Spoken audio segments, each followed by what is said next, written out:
Hello बच्चों, फिर से स्वागत है आपका अपने YouTube चैनल मैथमेटिक्स इन्फो में। और हम जो चैप्टर आपके सामने अभी डिस्कस कर रहे हैं द्विघात समीकरण, जिसका पहला वीडियो हमने अपलोड किया है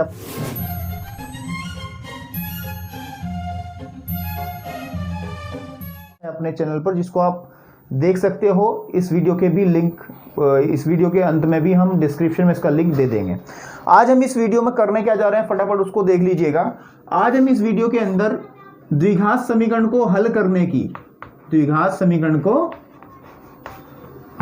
की एक विधि सीखेंगे, जिसको हम कहते हैं गुणनखंड विधि, जो कि बहुत इंपॉर्टेंट है, जिसका हमें यूज बहुत ज्यादा करना है इस चैप्टर के अंदर भी और परीक्षा के अंदर भी। साथ ही साथ बेटा हम क्या करेंगे, हम जो एक्सरसाइज प्रश्नावली बेटा हमारे पास में जो दी गई है बुक के अंदर, वो हम कौन सी 4.2 हम करेंगे, जो कि एनसीईआरटी की किताब से हम काम करते हैं। आपको सभी को पता है, एनसीईआरटी किताब अपने सामने रखें तो मेरी वीडियो आप देखोगे तो सारे क्वेश्चन आसानी से समझ में आएंगे, ठीक है। और अगर किताब नहीं है, मैं फिर कह रहा हूं कि इस वीडियो के डिस्क्रिप्शन में एक लिंक है, वहां क्लिक करोगे आप तो आपको पीडीएफ में सारी किताबें एनसीईआरटी की उपलब्ध हो जाएंगी। तो चलिए आप एक काम करते हैं, जो हमारा टॉपिक है उसको शुरू करते हैं, द्विघात समीकरण को गुणनखंड विधि से हल करना। ठीक, तो बेटा हमारे पास में जो प्रश्नावली 4.2 है, 4.2 है, उसका पहला क्वेश्चन का दूसरा पार्ट हम कर रहे हैं, ताकि गुणनखंड विधि को आपको आसानी से समझा दें। गुणनखंड विधि के अंदर होता क्या है, ठीक है, आपको सबसे पहले समझा दूंगा। क्योंकि द्विघात समीकरण का रूप ax² प्लस के bx प्लस के c = 0 होता है। इसी से आप समझने की कोशिश करें, उसके बाद मैं क्वेश्चन को करा करके इसको क्लियर कर दूंगा बिल्कुल। इस विधि में क्या किया जाता है बेटा, जो पहला पद होता है हमारे पास, यानी कि जो इसका गुणांक होता है a और जो हमारा c होता है, इन दोनों की हम मल्टीप्लाई कर लेते हैं, गुणा कर लेते हैं, यानी कि ac, ठीक है। और फिर इसी के गुणनखंड जो करते हैं, जो गुणनखंड विधि का नाम जो है गुणनखंड विधि है, तो इसी के गुणनखंड से हम बात करते हैं। समझ में आ रही बात। तो जैसे कि कहने की बात ये है हमारे पास में कि हमारे पास पहला पद क्या है इसका 2, और ये पहला पद मतलब x² का जो गुणांक है बेटा वो कितना है 2, और ये कितना है 6। तो हम इनकी मल्टीप्लाई कर लेंगे तो कितना आ जाएगा 2 × 6, यानी कितना आ जाएगा हमारे पास में 12। ठीक है, आप कहोगे माइनस का है, तो माइनस नहीं लेना है आप लोगों को, सिर्फ आपको उनके अंक के मान, यानी कि आपको विदाउट चिन्ह इनकी मल्टीप्लीकेशन करनी है। बिल्कुल ठीक बात है। अब बेटे 12 को किस तरीके से गुणनखंड करने हैं, 12 के मैं बताता हूं आपको। 12 के किस तरीके के गुणनखंड करने हैं, हमें गुणनखंड इस तरीके से करने हैं, इसलिए इसको पढ़ना सीखें कि 12 के ऐसे टुकड़े, अगर यहाँ चिन्ह है माइनस का, यहाँ पे चिन्ह किसका है माइनस का, घटाने पर इसका गुणांक कितना है 1, कितना है 1। जो इसका गुणांक होगा वो हमें लेना है कि 12 के ऐसे टुकड़े ने घटाने पर क्या आता हो 1 आता हो। 12 के ऐसे टुकड़े या 12 के ऐसे गुणनखंड जिनको घटाने पर 1 आता हो। मेरा कहने का मतलब यह है, अगर 12 के गुणनखंड हम लिखे हैं, जिसका गुणनखंड 2 भी होगा बेटा, इसका गुणनखंड 3 भी होगा, इसका गुणनखंड 4 भी होगा, इसका गुणनखंड 12 भी होगा, तो इन गुणनखंडों में से हमें ऐसे 2 गुणनखंड उठाने हैं। बिल्कुल ठीक है, नहीं जिन्हें गुणा करने से तो 12 खैर आएगा ही आएगा, क्योंकि इसके गुणनखंड है 12 के ये, लेकिन घटाने पर 1 आना चाहिए। घटाने पर क्या आना चाहिए 1। तो इनमें से ऐसे कौन से गुणनखंड है जिन्हें घटाने पर 1 आता और गुणा करने से 12 आता हो। अगर हम पहले 2 की बात करें बेटा, 2 × 6 आ रहा, तो इसका मतलब ये तो काम का नहीं है। इन दोनों की बात करें, 3 × 4 = 12 आ रहा, घटाने पे कितना आ रहा बताइए 1 आ रहा, तो यानी कि ये काम कर जाएगा। कौन काम कर जाएगा 3 और 4, 3 और 4। तो आप कैसे लिखेंगे बेटा, ध्यान से देखिएगा इसको। लिखने का तरीका हमारे पास में कि 2x² प्लस, इसे लिखेंगे 4 - 3x - 6 = 0। ये लाइन समझ में आ गई तो काम बन जाएगा। मतलब हमने क्या लिखा कि हमने 6 दूनी 12 थे, 12 के से टुकड़े करे जिन्हें घटाने पर 1 प्राप्त हो रहा, क्योंकि x का गुणांक यहाँ पे कितना है 1 है। तो हमारे पास अगर इतना लिखने के बाद में आपको समझ में आ रही है चीजें, तो आगे कोई ज्यादा काम इसमें बाकी नहीं है, सिर्फ आपको बीजगणित लगाना है। प्लस अब इस x के अंदर गुणा करेंगे तो कितना जाएगा बेटा 4x - के 3x - के 6 = 0। और फिर क्या करेंगे बेटा, हमारे पास इन दोनों में से कोई चीज 2-2 के जोड़े बनाएंगे। फिर ये 4 पद हमें मिल जाएंगे तो 2-2 के जोड़े बनाएंगे, और 2-2 के जोड़ों में से कॉमन निकालेंगे। जैसे इन दोनों में से क्या कॉमन निकल रहा है 2 भी निकल रहा है बेटा, x भी कॉमन निकल रहा है, अंदर बचेगा x प्लस के 2, चाहे आप देख लीजिए। आप जब इसकी गुणा करोगे तो ये मिल जाएंगे आपको। फिर बेटे नेक्स्ट 2 पदों में से निकल रहा है -3, क्योंकि माइनस दोनों जगह है। जब -3 कॉमन निकालेंगे तो यहाँ बचेगा x, और जब -12 आ गया तो यहाँ बचेगा प्लस, और आपके पास में 2 = 0। बात समझ में आई। अब ध्यान दीजिएगा, अगर आपने ये गुणनखंड सही किए हैं और आपने जो तरीका लगाया बिल्कुल परफेक्ट लगाया है, गुणनखंड विधि के हिसाब से लगाया, तो हमेशा बेटा ये जो दो गुणनखंड बनेंगे ना, जैसे कि ये और ये हमेशा समान आएंगे। ये कैसे आएंगे? ये एक जैसे आएंगे। और एक जैसे आने का मतलब ये है कि फिर क्या करेंगे हम, इस बार इसे को और इसको कॉमन उठा लेंगे इसमें से, और x प्लस का 2 और अंदर बचेगा ये वाला पद और ये वाला पद, 2x माइनस के 3 इज इक्वल टू 0। बिल्कुल ठीक बात है। तो बेटा ध्यान दीजिएगा, इतना करने के बाद में फिर आपको एक स्टेप और आगे जाना है मूल निकालने के लिए। क्या निकालने के लिए? मूल।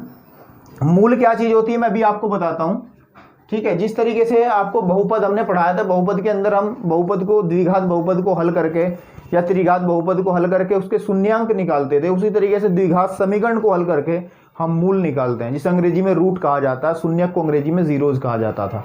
बिल्कुल ठीक है।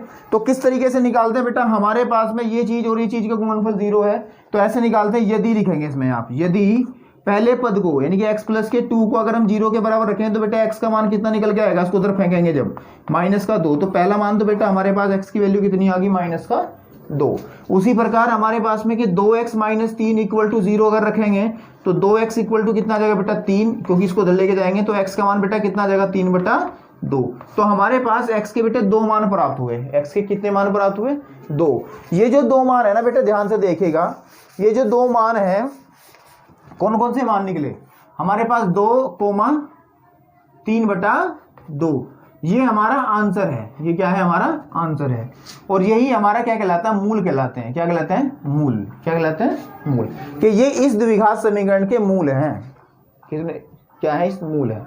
द्विघात समीकरण है, घात 2 है, तो बेटे 2 ही मूल प्राप्त होंगे। ठीक है, अधिकतम 2 मूल प्राप्त होंगे आपको। बिल्कुल ठीक है नहीं? और अगर हमारे पास में कोई जैसे कोई बड़ी समीकरण होती, त्रिघात चतुर्घात, तो जितनी घात है उतने ही मूल आपको प्राप्त होंगे उसमें। तो अभी सिर्फ हम द्विघात की बात करें तो इसी के बारे में चर्चा ही करें तो ज़्यादा बेहतर रहेगा कि हमारे पास कोई समीकरण थी, उसके मूल हमने निकाले। किस विधि से निकाले? ये गुणनखंड विधि से। मैं समझता हूँ गुणनखंड विधि का कुछ पार्ट आपको समझ में आया होगा। अभी 1-2 क्वेश्चन और कराता हूँ तो उससे और थोड़ी चीज़ें क्लियर हो जाएंगी। ठीक है, चलिए एक क्वेश्चन और उठाते हैं इसी का। चलो बेटा, गुणनखंड विधि को समझने के लिए एक क्वेश्चन और करते हैं इसी एक्सरसाइज का, क्वेश्चन नंबर पहले का 3rd पार्ट।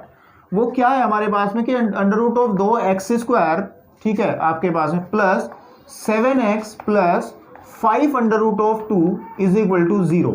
ये हमें क्वेश्चन दिया गया है। इस क्वेश्चन को उठाने का मेरा मेन मकसद ये है क्योंकि इसके अंदर आपको एक चीज, नई चीज दिख रही है, वो है अंडर रूट। ठीक है, और अंडर रूट से बच्चों के दिमाग में थोड़ा सा डर सा रहता है, लेकिन इसके अंदर अगर किसी को इसकी जानकारी हो तो इससे डरने वाली कोई बात नहीं होती। पहले हम उसी बात पे करेंगे जो हमने भी सिखाया है कि आपको गुणनखंड विधि कैसे अप्लाई करनी है। मैंने अभी बताया, तो दोबारा फिर बताता हूँ कि एक समीकरण अगर आपके पास में इस रूप में दी गई है तो सबसे पहले गुणनखंड विधि लगाने से पहले बेटा आप इस पद को इस पद से गुणा करेंगे, यानी कि a का गुणा किससे करेंगे? c से करेंगे। उसके बाद का कार्यक्रम जो होगा वो आपको बताऊंगा। तो इस समीकरण के अंदर बेटा a क्या है? वो ये है, यहाँ ध्यान दीजिएगा। ठीक है, और बेटा c क्या है? वो ये है। तो यानी कि इन दोनों की मल्टीप्लाई कर लीजिए साइड में, यानी कि अंडर रूट ऑफ 2 गुड है 5 अंडर रूट ऑफ 2। तो बेटा इसकी गुणा क्या होगी मैं आपको बता देता हूं। अंडर रूट 2 की गुणा हमेशा 2 आती है और 5 पहले से है ही, तो इसका मतलब हमारे पास कितना जाएगा? 10। आप कहोगे कि भैया अंडर रूट 2 कितना हो गया? हमारे पास में 2 हो गया। ये कैसे हो गया? बिल्कुल ठीक है, इसको मैं बताता हूं आपको। वैसे छोटी क्लासेस में आपको सिखाया भी होगा जब घातांक आपको पढ़ाया गया होगा, लेकिन चलिए वर्गमूल पढ़ाया गया होगा तब आपने पढ़ा होगा, लेकिन चलिए मैं यहाँ पे इसके लिहाज से थोड़ा सा बता के चलता हूँ ताकि आपको दोबारा से पन्ने ना पलटने पड़े। ध्यान रखिएगा कि अंडर रूट का, अगर किसी भी राशि का अंडर रूट है तो उसका मतलब होता है बेटा इसकी घात 1/2। बिल्कुल समझ में आ रही कि अंडर रूट अगर किसी भी राशि, ये हमने a लिया है तो इसका मतलब है उसकी घात कितनी होगी? 1/2। अगर बेटा कभी हम गुणा करें अंडर रूट a की अंडर रूट a में तो क्या खास बात होगी? इसका मतलब होगा a की घात 1/2 गुणा a की घात 1/2। बिल्कुल सही बात है। इसका मतलब क्या होगा? हमें पता है कि आधार अगर समान हो, घातांकीय नियम होता है कि अगर आधार समान हो तो गुणा में घातें जुड़ जाती हैं। तो इसका मतलब a की घात बेटा कितना आ जाएगा? 1/2 प्लस 1/2, यानी कहने की बात a की घात 1, क्योंकि आधा और आधा 1 हो जाएगा आपके पास में।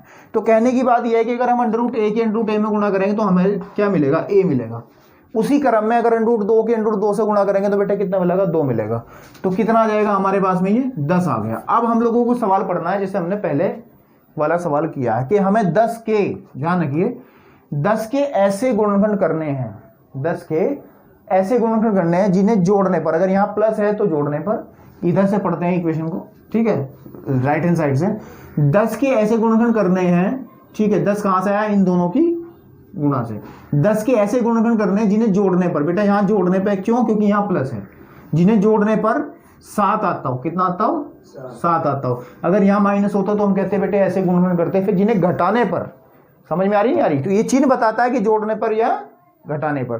तो यहाँ प्लस है तो कहेंगे कि 10 के ऐसे टुकड़े हमें करने हैं, ऐसे गुणनखंड हमें करके दिखाने हैं जिसको जोड़ने पर 7 आ जाए। यानी इस स्टेटमेंट को, जैसे कि हम 10 के गुणनखंड हमारे पास बेटे 2 भी होता है, समझ में आ रही बात, ठीक है, सबसे पहले तो 1 भी होता है, 2 भी होता है, 5 भी होता है ना, और 10 भी होता है, ऐसे गुणनखंड होते हैं हमारे पास। तो इन चारों में से ऐसे 2 सेलेक्ट करने हैं जिनकी गुणा तो आपके पास में 10 होगी, लेकिन उनका योग भी 7 होगा। तो जैसे कि हम पहले 2 की बात करें, बिल्कुल भी बात नहीं बननी, पहली बात तो 2 एकम 2 गुणा हो ही नहीं। हम इन 2 बीच वालों को अगर देखें, 2 पंजे और जोड़ने पर 7, तो हमारा ये काम बन रहा है इससे। तो बेटा इसको लिखेंगे √2x² आपके पास में प्लस इसको लिख लीजिएगा 2 + 5 x प्लस के 5 √2 = 0, ठीक है, स्क्वायर प्लस के 2 + 5x प्लस के 5 √2 = 0। अब थोड़ा इसको क्लियर कर लेते हैं, मैं समझता हूँ समझ में आया होगा। चलिए ध्यान से देखिएगा, बस अब आपको वही काम करना है, क्या कि √2x² प्लस इस x के अंदर मल्टीप्लाई 2x प्लस कितना बेटा 5x प्लस के 5 √2 = 0। फिर यहाँ पे 4 पद जो बनेंगे अब हम कॉमन निकालेंगे, क्या निकालेंगे, कॉमन। पहले 2 पदों में से कुछ चीज कॉमन निकलेगी और दूसरे में से कुछ चीज कॉमन निकलेगी। अब कॉमन निकालने के लिए आप कहोगे सर इसमें से तो केवल x कॉमन निकल रहा, कितना निकल रहा, x, लेकिन नहीं भैया, इसमें से √2 भी कॉमन निकल रहा। क्यों निकल रहा, क्योंकि मैं इसको कैसे लिखूंगा, देखो ध्यान से, मैं लिख रहा हूँ √2x² प्लस इस 2 को क्या लिखा जा सकता है, √2 गुणा √2 लिख सकते, नहीं लिख सकते, 2 को हम √2 गुणा √2 लिखा जा सकता है, इंटू x बेटे 5 को जोगा तू रखो और यह आ जाएगा 5 √2 बराबर 0। बिल्कुल समझ में आ रही। तो जब दोनों पदों में से बेटा कॉमन निकलेगा √2x, तो अंदर क्या बचेगा, ध्यान से देखिएगा, x प्लस √2। बिल्कुल ठीक बात है, क्योंकि हमने बेटा ये इसमें से ये कॉमन और एक घात ये कॉमन, तो यहाँ तो केवल x बचेगा और इसमें से केवल एक √2 2 थे ही, तो एक बाहर आ गए, तो हमारे पास 1 बचेगा। नेक्स्ट वाले पद में से हम क्या निकालेंगे बेटे, 5 कॉमन निकालेंगे, अंदर बचेगा x प्लस √2 बराबर 0। मैंने फिर आपको कहा है कि अगर आपकी कैलकुलेशन, आपका तरीका गुणनखंड लगाने का सही है, तो ये जो 2 गुणनखंड बनेंगे बेटा ये हमेशा एक जैसे बनेंगे, ठीक है, और इन दोनों में से हम क्या करेंगे, एक उठा लेंगे, यानी कि कॉमन निकाल देंगे आपके पास में, और अंदर क्या बचेगा दूसरे वाला √2x प्लस के 5 = 0। अब हमारा आधे से ज्यादा काम निमट चुका है, आपको सिर्फ आंसर देना है। बिल्कुल ठीक है, वो क्या देने हैं आपको, उसके मूल निकाल करके दिखाने हैं।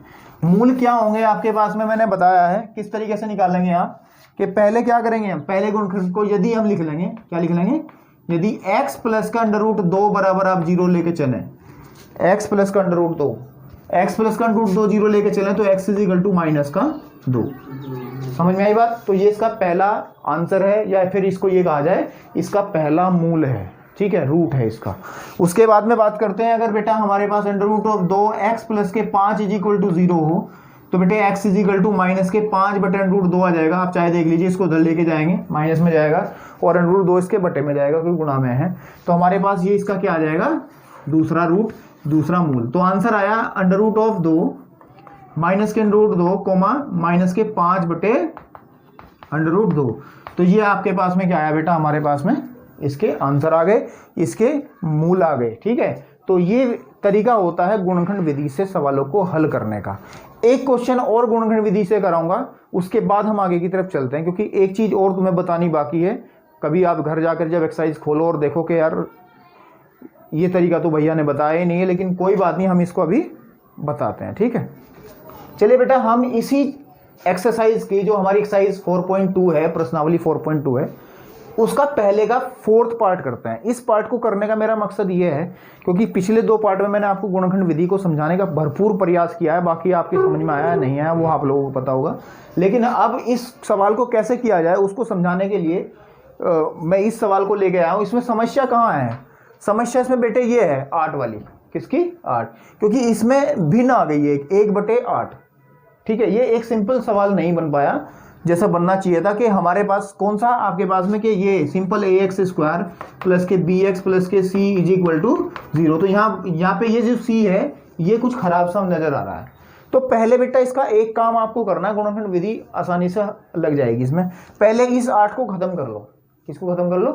8 को। इस 8 को खत्म करने के लिए आप क्या करें, या तो इस पूरी एलसीएम का की तरफ एलसीएम ले लें सबके बटे 1 मान करके ऐसे करके, या फिर सिंपल सी तरीका है कि संपूर्ण जो समीकरण आपकी है, समीकरण में आप क्या करें बेटा, समीकरण 1 इसको कह लो 1 है ना, में आप 8 से गुणा करते हैं। 8 से गुणा क्या करते हैं बेटा? 8 से गुणा।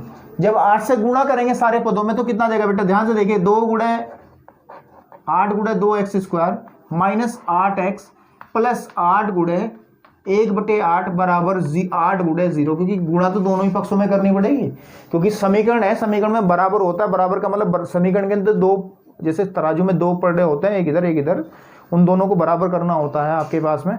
तो अगर आप इधर किसी चीज को जोड़ रहे हैं तो उधर भी किसी चीज को जोड़ना पड़ेगा, इधर किसी चीज को घटा रहे हैं तो उधर भी घटाना पड़ेगा, इधर किसी चीज से गुणा कर रहे हैं तो उधर भी करना पड़ेगा, अगर इधर किसी चीज से भाग कर रहे हैं तो उधर भी करना पड़ेगा। तो हमने क्या करा, दोनों पक्षों में हमने क्या कर दिया, 8 से गुणा कर दी।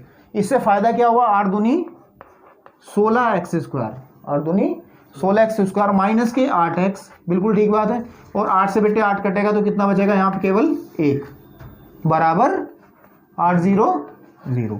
तो बेटे फाइनल जो समीकरण निकल के आई, जो फाइनल समीकरण जो निकल के आई हमारी, वो आई ये वाली 16x² माइनस के 8x प्लस का 1 इज इक्वल टू 0। बिल्कुल ठीक है।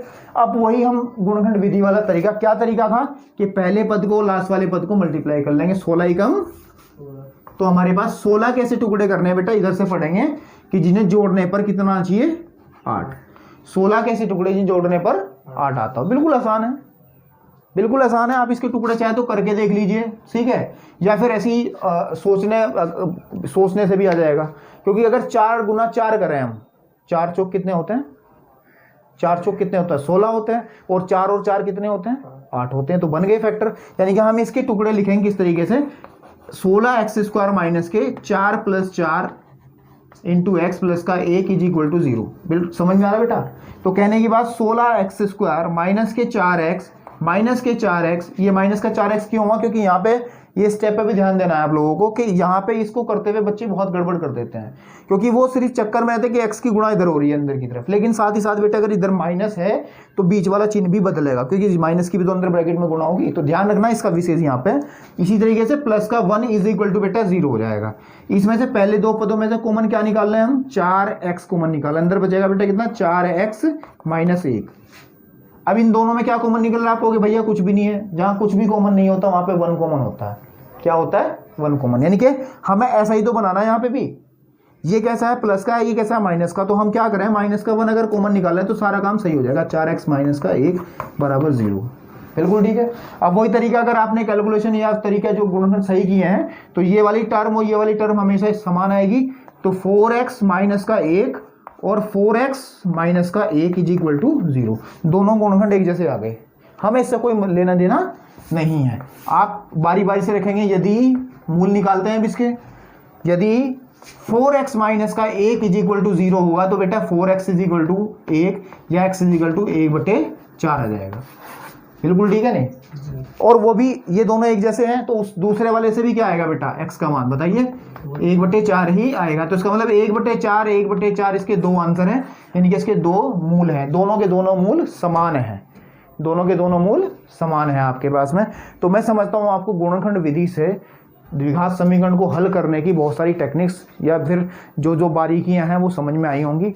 और इस एक्सरसाइज के अब दूसरे क्वेश्चन पे चलते हैं। उसमें क्या है मैं आपको बता दूं, उस क्वेश्चन के अंदर हमें वही है, लैंग्वेज लिखी रहेगी, एक शाब्दिक प्रश्न होंगे, वर्ड प्रॉब्लम होगी। तो उसमें आपको क्या करना होगा, पहले समीकरण को बनाना होगा, उसके बाद आपके पास में केवल एक ही विधि हल करने की उपलब्ध है अभी, वो कौन सी है, गुणनखंड विधि है। और उस विधि से उन सवालों को हल करके उसके आंसर हमें देने होंगे। ठीक है, नेक्स्ट आने वाली जितनी वीडियोज हैं उसके अंदर 1-2 विधि और पढ़ेंगे हम, ठीक है, उसको हम आप साथ में जुड़े रहेंगे तो आपको और विधियां पता चलेंगे। अभी वीडियो नंबर 2 ही है इस चैप्टर का, आगे 3, 4, 5 भी आएगा, जिसमें हम एक एक पॉइंट को डिस्कस करेंगे। तो आप सभी से रिक्वेस्ट है कि आप इसको शेयर जरूर करें ताकि और लोगों को भी पता चले कि इस चैनल पर हो क्या रहा है। चलिए करते हैं नेक्स्ट क्वेश्चन। चलो बेटा 4.2 का अब हम क्वेश्चन नंबर आपके सामने 3 लेकर के चलते हैं। 3 के अंदर हमारे पास में क्या बात कही गई है, स्टेटमेंट को पढ़ेंगे, उससे सवाल निकालेंगे। स्टेटमेंट आपकी स्क्रीन पे ऊपर दिखाई दे रही है, आपको उसे देखिएगा। मैं पढ़ रहा हूं, साथ साथ आप समझने की कोशिश करें, ठीक है।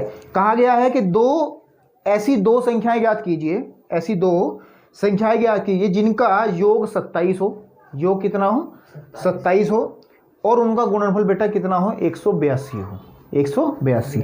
तो बेटा हमें संख्याओं का योग जो है, ध्यान से देखिएगा, इसको एक बार लिख लेते हैं। संख्याओं का बेटा क्या है, योग जो है वो कितना दिया है 27 दिया है, ध्यान से देखिएगा, ठीक है। और संख्याओं का बेटे गुणनफल कितना दिया है,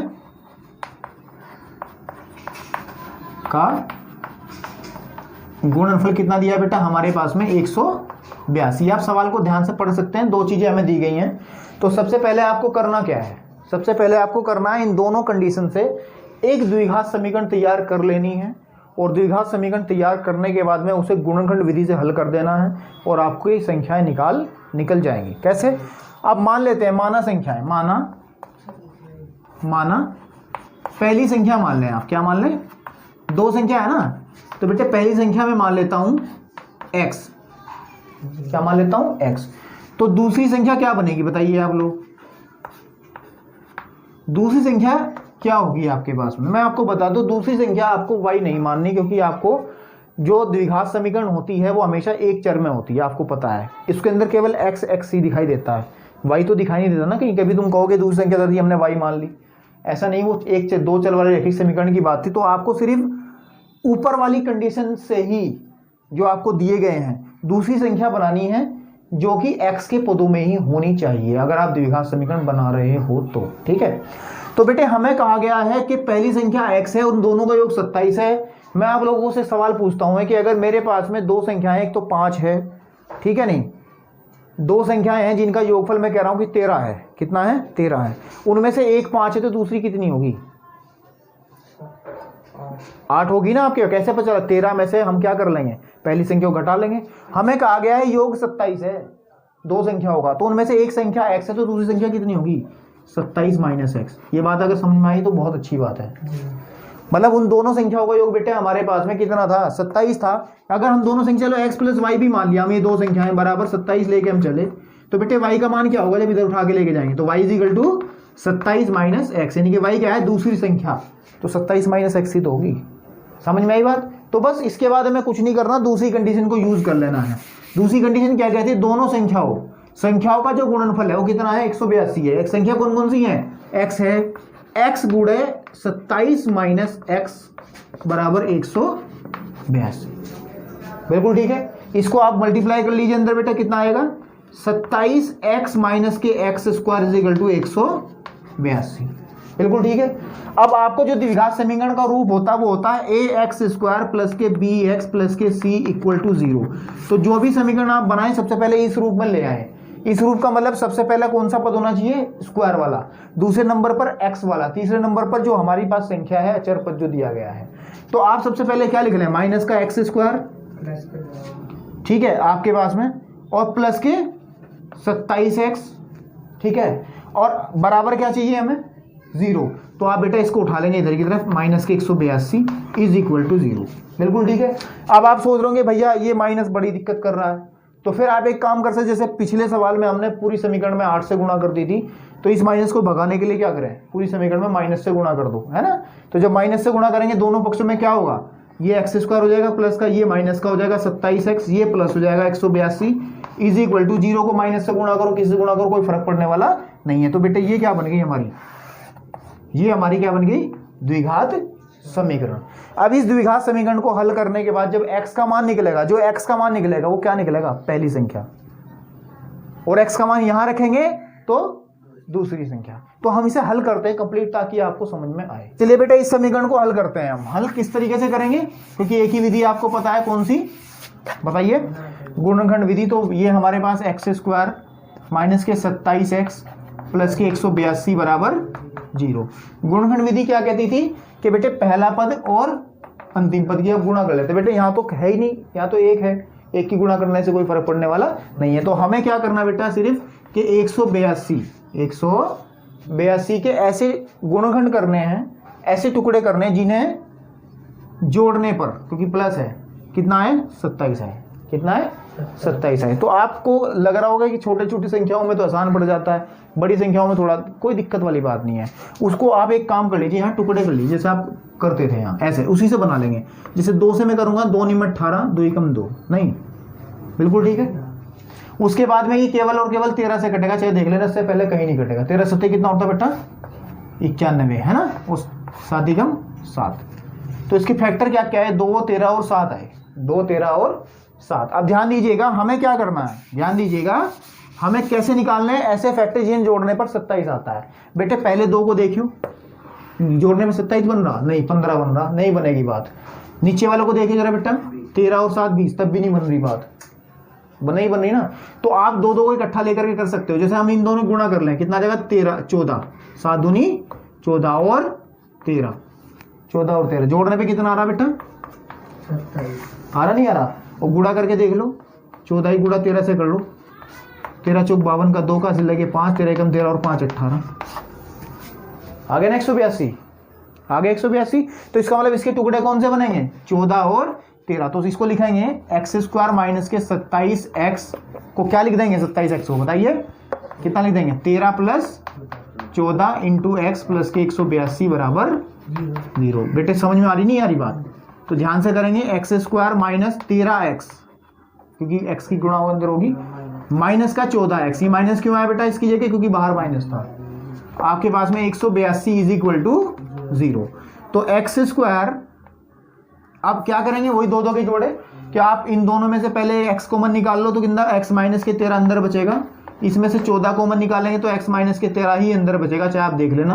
क्योंकि जब 13 से 182 को भाग करेंगे 14 को, तो हमारे पास केवल 13 ही बचेगा। और इन दोनों में से क्या करेंगे फिर, ये कॉमन उठा लेंगे तो x माइनस के 13 और x माइनस के 14 इज इक्वल टू कितना आ जाएगा बेटा 0। फिर हम क्या करेंगे, यदि कर लेंगे, यदि हमारे पास x माइनस के 13 को बराबर 0 रखें तो बेटा x का मान कितना आ जाएगा 13 आ जाएगा। और यदि हम क्या करें x माइनस के 14 बराबर 0 रखें तो बेटे x का मान कितना आ जाएगा प्लस के 14 आ जाएगा। तो 2 चीजें आ गई 13 और 14। अब आप संख्याएं निकालेंगे, क्या निकालेंगे संख्याएं। तो पहली संख्या क्या आ जाएगी हमारे पास, ध्यान दीजिएगा, पहली संख्या क्या थी।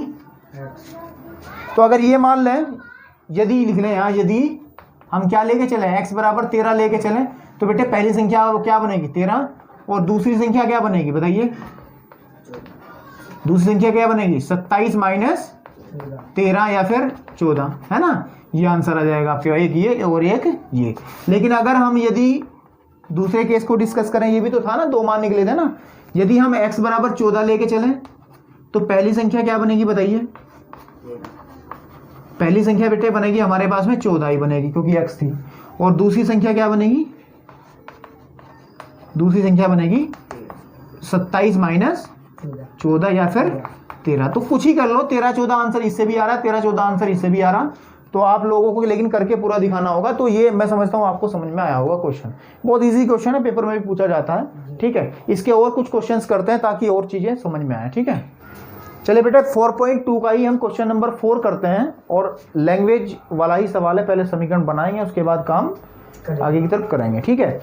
स्क्रीन पर आपकी लिखा है, सवाल को देखिएगा, मैं पढ़ रहा हूँ, लैंग्वेज आपको समझ में आएगी कि 2 क्रमागत धन पूर्णांक। अब मैंने पिछली एक्सरसाइज के अंदर एक क्वेश्चन कराया था आपको धन पूर्णांकों को लेकर के, उसमें समीकरण बनानी सिखाई थी, ठीक है। और वो सेम क्वेश्चन था। धन पूर्णांकों में अगर हमारे पास में धन पूर्णांक एक पहला x है तो दूसरा x + 1 लेंगे, बिल्कुल ठीक है नहीं, ठीक है नहीं। धन पूर्णांक या पूर्णांक आपके पास में, तो अगर पहला पूर्णांक धन पूर्णांक x लेंगे तो दूसरा x + 1 लेंगे। इस प्रश्न के अंदर क्या कहा गया है, ध्यान से देखिए लैंग्वेज के 2 क्रमागत धन पूर्णांकों को ज्ञात करना है। 2 धन पूर्णांकों को ज्ञात करना है जिनके वर्गों का योगफल बेटा हमारे पास में 365 है। कितना है 365। तो सबसे पहले मान लेंगे, माना धन पूर्णांक बेटे एक तो x तथा दूसरा होगा x+1 है। यहां तक समझ में आ रहा। अब वो कह रहा है कि इनके वर्गों का योगफल, अगर पहले का वर्ग कर दूं और दूसरे का वर्ग कर दूं, योगफल का मतलब इन्हें जोड़ दूं, तो बेटे 165 आ जाएगा। कितना आ जाएगा? 165। स्क्रीन पे सामने क्वेश्चन लिखा है, उसको ध्यान दीजिएगा। सॉरी 365 आएगा। कितना आएगा? 300। सवाल वाले ने कितना दिया है क्वेश्चन में? 365। तो हमारे पास इस रिलेशन से हम क्या करेंगे? द्विघात समीकरण बनाएंगे और आंसर पाएंगे। चलिए बना लेते हैं इसको। जैसे कि x² प्लस, अब ये क्या बना? x+1 का होल वर्ग, यानी कि ये फॉर्मूला होता था a + b का होल वर्ग, यानी कि a का वर्ग प्लस 2ab, है ना? ये होता था ना, a का वर्ग प्लस 2ab प्लस b का वर्ग। तो ये वाला फॉर्मूला यूज कर लें। इसमें क्या आ जाएगा? a का वर्ग प्लस के 2ab प्लस b का वर्ग इज इक्वल टू 365। बिल्कुल समझ में आ रही बेटा? ये आ जाएगा 2x², क्योंकि दोनों को जोड़ लेंगे, प्लस का 2x, ठीक है, आपके पास में प्लस का 1, क्योंकि ax² प्लस के bx प्लस के c बराबर 0 वाली तो समीकरण होती है, वो होती है ना, इसमें देखते रहना। तो आपके पास में 0 होती है ना, तो हमें क्या करना है? 0 बनाएंगे तो 365 को इधर उठा के ले आएंगे इज इक्वल टू 0। तो आ जाएगा 2x² प्लस के 2x माइनस के कितना आ जाएगा? 364 इज इक्वल टू 0। ये क्या बन गई? द्विघात समीकरण बन गई। ठीक है। और द्विघात समीकरण के अंदर खास बात एक और ध्यान दीजिएगा कि अगर किसी द्विघात समीकरण में कोई पद इस तरीके से है कि सभी पदों से कट सकता है, तो उसको काट दीजिए, सवाल और आसान हो जाएगा। यानी कहने की बात ये, जैसे हमारे पास 2 यहाँ भी है, 2 यहाँ भी है, तो ये भी 2 से कट जाएगा। तो पूरी समीकरण को आप किससे कर दें? 2 से भाग करो। समीकरण को क्या कर दें? 2 से क्या कर दें बेटा? जब भाग करेंगे तो क्या कंडीशन बनेगी? ध्यान से देखिएगा। x² आएगा यहाँ, तो खाली यहाँ प्लस का x आएगा, और माइनस का जब 2 से भाग करेंगे कितना आ जाएगा आपके पास में? इसमें आएगा 364 को आपको 2 से भाग करना है, तो 2 एकम 2, 2 अठे 16 और 2 दूनी 4। तो आपके पास में कितना आ जाएगा बेटा? 182 इज इक्वल टू 0। और अभी अभी सवाल किया 182 वाला ही हमने, अभी हमने क्या किया है? सवाल किया है 182 वाला। तो अब इस समीकरण को कैसे पढ़ा जाएगा कि 182 कैसे टुकड़े ने घटाने पर एक आता हो? वो अभी निकाले थे बिल्कुल अभी क्वेश्चन में 182 के टुकड़े। एक तो था 14, एक तो था 13। इनको जोड़ने से 27 मांग रहा था पिछले सवाल में, वो 27 आ रहा, लेकिन घटाने में हमें क्या चाहिए? घटाने पर एक आना चाहिए। तो घटाने में बिल्कुल एक आ रहा, देखिए आप, समझ में आ रही? तो इसको लिखा जाएगा x² प्लस के 14 माइनस 13 x माइनस के 182 बराबर 0। इससे आगे मैं सवाल को नहीं हल कर रहा हूं, क्योंकि इस पूरा कंसेप्ट आपके सामने अभी मैंने कई सवालों में कर दिया है।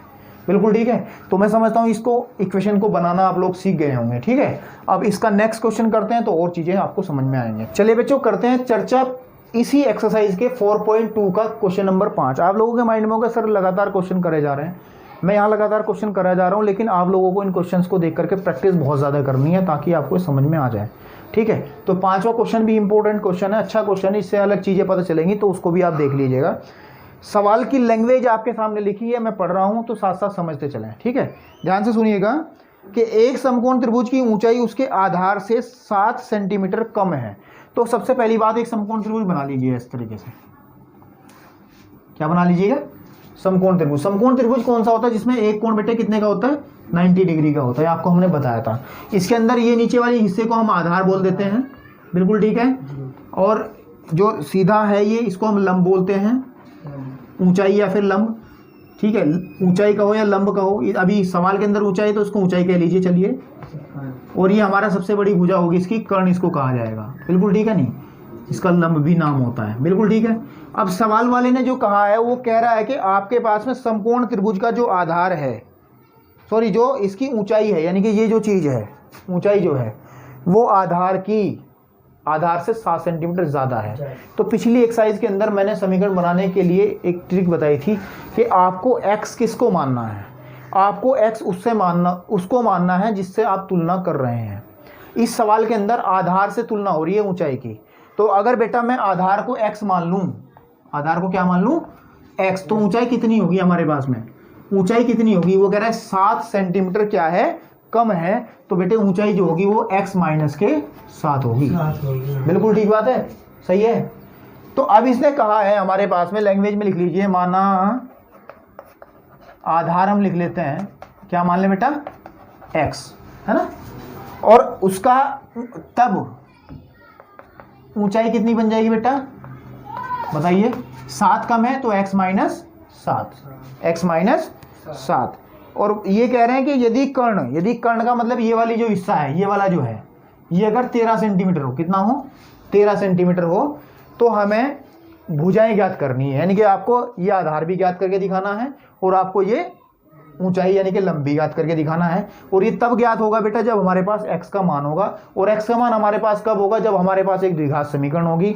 तो इसका मतलब सबसे पहले जो आंकड़े दिए गए हैं उनसे द्विघात समीकरण बनाएंगे और x का मान निकालेंगे। चलिए बहुत आसान, हमारे पास जो कर्ण दिया है वो कितना दिया है बेटा, इसने 13 सेंटीमीटर, बिल्कुल ठीक बात है। ये भी सेंटीमीटर में ही होगा फिर तो, और ये भी सेंटीमीटर में ही होगा। अब आपको एक छोटी क्लास में 9th में आपने सीखी थी, एक होती पाइथागोरस प्रमेय होती थी। पाइथागोरस ने ये कहा गया था कि अगर मैं आधार का वर्ग कर दूं, ये फॉर्मूला होता है, समझ में आ रही बात, और उसमें अगर मैं लंब का वर्ग करके जोड़ दूं तो मेरे पास जो रिजल्ट आएगा वो हमेशा कर्ण का वर्ग के बराबर आएगा। ये जो सूत्र लिखा है मैंने तुम्हारे सामने, ये कहलाता था पाइथागोरस प्रमेय, पाइथागोरस थ्योरम, जिससे हम उनकी भुजा, समकोण त्रिभुज की भुजाओं में संबंध जानते थे। तो अब हमारे पास सब है बेटे, आधार कितना है, उठाइए जरा, x² प्लस लंब कितना है बेटा, x माइनस 7 का होल स्क्वायर बराबर कर्ण कितना है बेटा, 13 का होल स्क्वायर। द्विघात समीकरण बनने के बिल्कुल समीप हो आप लोग। x² plus a minus b का whole square, a minus b का होल स्क्वायर का फॉर्मूला होता है a का स्क्वायर माइनस के 2ab प्लस का b का स्क्वायर, होता नहीं होता। तो फॉर्मूला जब लिखोगे तो a का स्क्वायर माइनस के 2ab का मतलब कितना आ जाएगा, 14x plus 49 is equal to 13 का वर्ग कितना होता है बेटा, ये बताइए, 169। बिल्कुल ठीक है। जब इसको सॉल्व करोगे तो x² 2x² बन जाएगा, और माइनस के 14x आपके पास में, और साथ ही साथ प्लस का 49 है ही है, और माइनस के 159 बराबर 0। मैं समझता हूँ इसको थोड़ा सा और सिंप्लीफाई करोगे तो आपको वो मिल जाएगा जिसके आप इच्छुक हैं, जिसको आप करने के लिए प्रयासरत हैं। यानी कहने की बात, इस समीकरण को हल करोगे तो क्या बन के आएगी, एक द्विघात समीकरण मिलेगी, और उस द्विघात समीकरण को फिर आप किस विधि से हल करोगे, जो अभी आपको सिखाई गई है, कौन सी विधि, गुणनखंड विधि से आप इसको हल करोगे। और उसको हल करने के बाद में बेटा जब x का मान निकल करके आएगा, x का मान निकल करके आएगा तो हमारे पास आधार निकल जाएगा, और आधार निकल जाएगा तो ऊंचाई कैसे निकलेगी, x में से हम 7 घटा करके ऊंचाई निकाल देंगे। और कर्ण भाई साहब ने पहले से दिया ही है, तो आपको त्रिभुज की तीनों भुजाएं स्पष्ट रूप से दिखाई देने लग जाएंगी। तो इस सवाल को बहुत अच्छे से करें, प्रैक्टिस करें, क्योंकि और भी सवाल इसकी कैटेगरी के आते हैं। इस एक्सरसाइज में सिर्फ मात्र एक सवाल बचा है, थोड़ा सा लैंग्वेज में ज़्यादा लिखा हुआ है, करने में बहुत हल्का है, उसको भी मैं अभी कर देता हूँ, कंप्लीट एक्सरसाइज हो जाएगी। आप लोग ध्यान से जाएं, आराम से करें बैठ के, तो ये आपकी जो है मार्कशीट में कम से कम 2 या 3 नंबर ऐड करके चली जाएगी एक्सरसाइज अभी, अगर आपने इसको अच्छे से तैयार कर लिया। चलिए इसका लास्ट क्वेश्चन करते हैं और उसके बाद वीडियो को समाप्त करते हैं। चलिए बेटे 4.2 का लास्ट क्वेश्चन के बारे में जिक्र करते हैं। क्वेश्चन नंबर 6, क्वेश्चन नंबर 6 की लैंग्वेज जो है बेटे आपके सामने लिखी है, उसको आप ध्यान से देखिएगा और मैं आपको पढ़ के समझाने की कोशिश कर रहा हूँ। कहा गया है कि एक कुटीर उद्योग है, क्या है, कुटीर उद्योग, यानी कि कारखाना है, एक दिन में कुछ बर्तनों का निर्माण करता है, एक दिन में कुछ बर्तन बनाता है वो, ठीक है। और एक विशेष दिन यह देखा गया कि प्रत्येक नग के निर्माण में लागत जो रुपए में दी गई है, उस दिन के निर्माण किए गए बर्तनों की संख्या के 2 गुने से 3 अधिक थी। यदि उस दिन का कुल निर्माण 90 रुपये थी, कितना था, 90 रुपये थी, तो निर्मित बर्तनों की संख्या हमें ज्ञात करनी है, प्रत्येक नग की लागत हमें बतानी है। तो बिल्कुल समझ में नहीं कुछ नहीं आया कि इसने बोला क्या है, ठीक है नहीं, बिल्कुल लैंग्वेज लिखी, कुछ समझ में नहीं आया, लेकिन मुझे समझ में आ गया और मैं आपको समझाने का पूरा प्रयास करूंगा, आप लोग ध्यान दीजिएगा। सबसे पहले आप इसमें क्या मान लीजिएगा, उसने कहा कि हमारे पास कोई कंपनीज में बर्तन बनते हैं, ठीक है नहीं, और बर्तन बनने में एक नग की जो लागत है ना, एक नग बनाने में जो आपके पास में जो खर्चा होता है बर्तनों की संख्या के 2 गुने से 3 अधिक होता है। यानी कि अगर आपके पास में बर्तन, उसने किसी ने 10 बर्तन बनाए ना, तो एक नग बनाने की जो लागत होगी इसका डबल करोगे आप, उसमें 3 जोड़ोगे, यानी कि 23 रुपये। कितना, एक नग में खर्चा कितना आएगा, 23 रुपये। तो कहने की बात यह, अगर इसको हम x मान लें तो 2x + 3 क्या निकल के आएगी, नग की लागत निकल के आएगी, नहीं आएगी। तो आप लोग ध्यान दीजिएगा, मैं सबसे पहले क्या करता हूं, माना बर्तनों की संख्या ले लेते हैं हम, क्या है, माना बर्तनों की संख्या, बर्तनों की संख्या हम क्या मान लेते हैं बेटा, जो हमें निकालनी है वो x ही ले लेते हैं। क्या लेते हैं, x। अब प्रश्नानुसार 80 क्या होगा, मतलब अकॉर्डिंग टू क्वेश्चन हमारे पास में नग क्या कहा गया उसने, नग की जो लागत है, ध्यान से देखिएगा, प्रत्येक नग के निर्माण की जो लागत है वो बर्तनों की संख्या के 2 गुने से 3 अधिक है।